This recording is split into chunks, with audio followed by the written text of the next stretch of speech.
Donc c'est Samir, la question de notre ami Samir, comment se fait-il que cette opposition n'arrive pas à s'entendre? Comment arrive-t-il à nous diviser?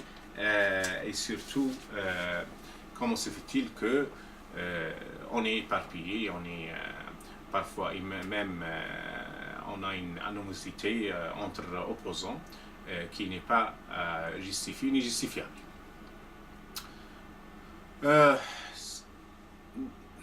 C'est une question qui demande beaucoup de réflexion, mais qui demande aussi peut-être une réponse extrêmement longue. Mais je vais pas m'attarder parce que je vois déjà que j'ai passé beaucoup de temps à répondre à mes amis qui ont posé des questions à Bilal Houdoud. J'aimerais pas être vu comme quelqu'un qui est partout ou qui prend donc à YouTube.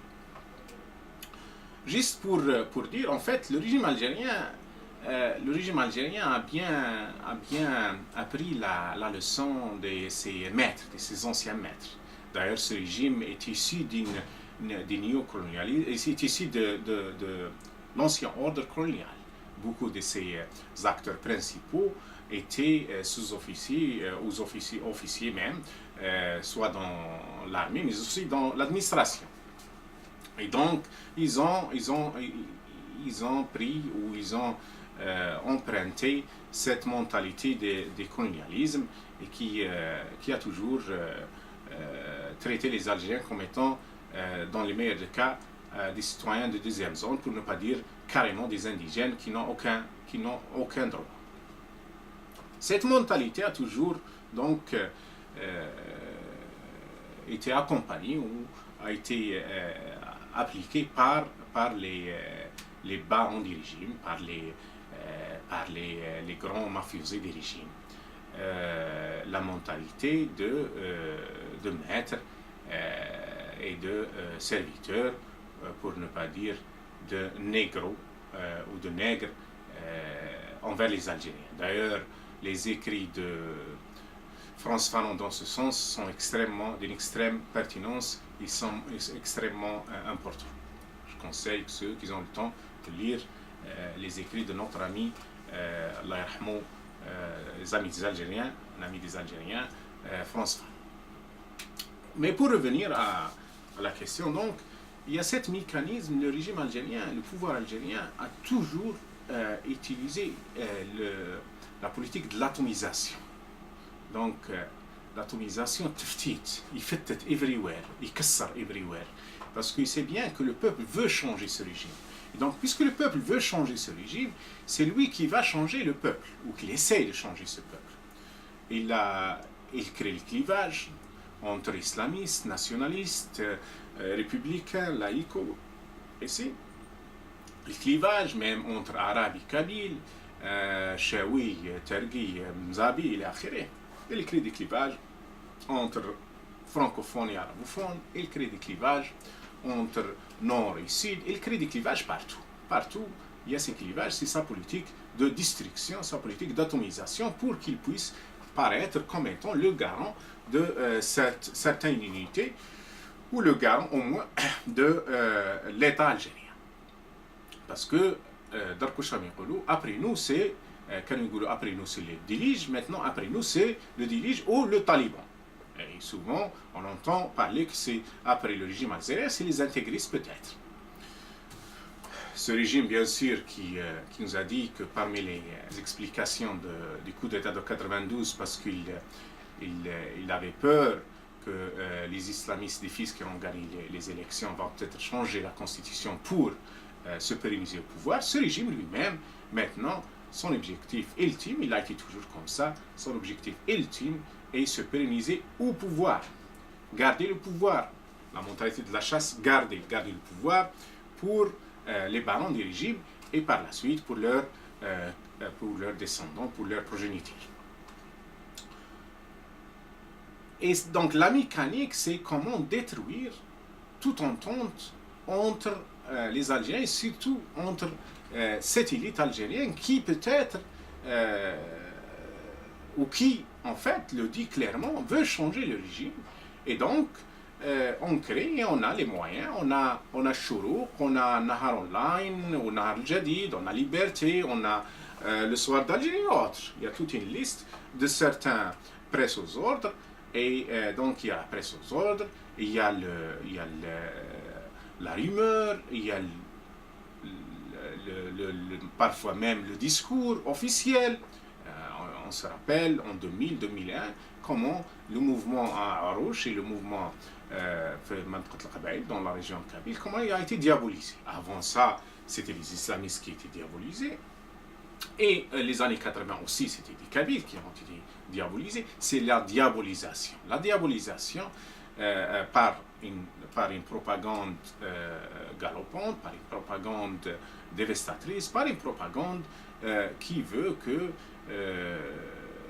toujours on montre que l'autre, donc celui qui n'est pas kabyle, c'est lui l'ennemi, ou celui qui n'est pas arabe, c'est lui l'ennemi, ou celui qui n'est pas islamiste, c'est lui l'ennemi. Et on joue sur ces divergences, des faux divergences souvent, ou même quand ces divergences sont réelles. Donc, le mécanisme est clair. La peur, c'est créer la terreur. Créer la peur, et en créant la peur, les gens se méfient, et les gens souvent, parfois même, voire même, s'entre-déchirent, même par des propos ou par des écrits. Et souvent, la guerre commence par des écrits, par des mots. Il a toujours joué sur certaines différences, comme j'ai dit, soit des vraies différences ou des fausses différences, mais il a bien su les entretenir, il a bien su les propager, il a bien su les utiliser. C'est une manipulation à grande échelle. C'est une manipulation à grande échelle. La mécanique, donc, c'est clair. Créer et maintenir une peur permanente entre les différentes composantes de la société algérienne. Et par la suite, atomiser cette société pour pouvoir la gouverner. C'est toujours l'ancien adage, l'ancienne devise, l'ancienne politique, l'ancienne stratégie, diviser pour régner. Et donc, je reviens à la mentalité coloniale. La dernière question, et pour ne pas s'attarder, parce que je n'ai que 3 minutes maintenant, et ceux qui se réclament de la démocratie, souvent, selon notre ami Chicha, et d'ailleurs beaucoup, non seulement Chicha, mais disent qu'ils veulent des garanties, sinon ils ont peur que des élections, peut-être ils ont ramené un mouvement islamiste ou un courant islamiste au pouvoir, et donc ce courant islamiste va décider de fermer la scène politique. Il va décider de ne plus permettre aux autres de s'exprimer et peut-être même appliquer ce qu'ils appellent eux-mêmes la charia ou autre. Et donc, ils demandent quelles sont les garanties.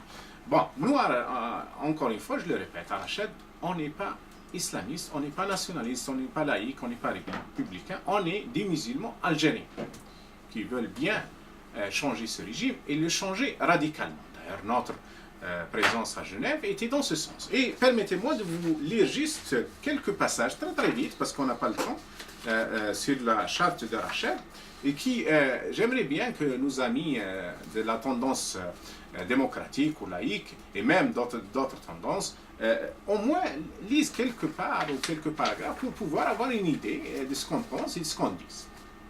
Le mouvement Rachid aspire à un changement radical de la conception du pouvoir en Algérie. Il œuvrera pour établir un état de droit et une bonne gouvernance dans le pays à travers une gestion des affaires publiques aux divers échelons de l'État qui soit efficace, rationnelle, équitable, transparente et comptable. Et dans les valeurs, on parle, Rachid n'est pas un parti politique, il n'a pas l'intention de présenter un programme. Mais on a si vous voulez, quelques valeurs dont on veut qu'elle soit bien appliquée à la politique ou à l'autorité politique qui gouvernera demain l'Algérie, soit que cette autorité politique soit attachée à l'état de droit, légitime, souveraine, civile, équitable, sociale, prévoyante, participative, efficace, transparente et redevable. Des valeurs dont on pense qui sont pas contestables, qui sont plutôt beaucoup d'Algériens, pour ne pas dire tous les Algériens, peut-être la quasi des Algériens, peuvent s'entendre sur certaines valeurs sans trop en discuter ou sans trop en débattre. Et même quand on débat, c'est d'ailleurs un élément clair de bonne santé. Il faut que les Algériens finiront par discuter entre eux, débattre entre eux, et savoir surtout gérer leurs différences, savoir surtout gérer leurs divergences. Encore une fois, je salue notre ami Chicha qui m'a donné cette occasion pour s'adresser à lui et à travers lui à d'autres amis algériens, peut-être de la tendance plutôt dite démocratique ou laïque ou moderniste, appelez-la comme vous voulez. Je vous remercie, je vous salue, je vous encourage. Salam alaikum.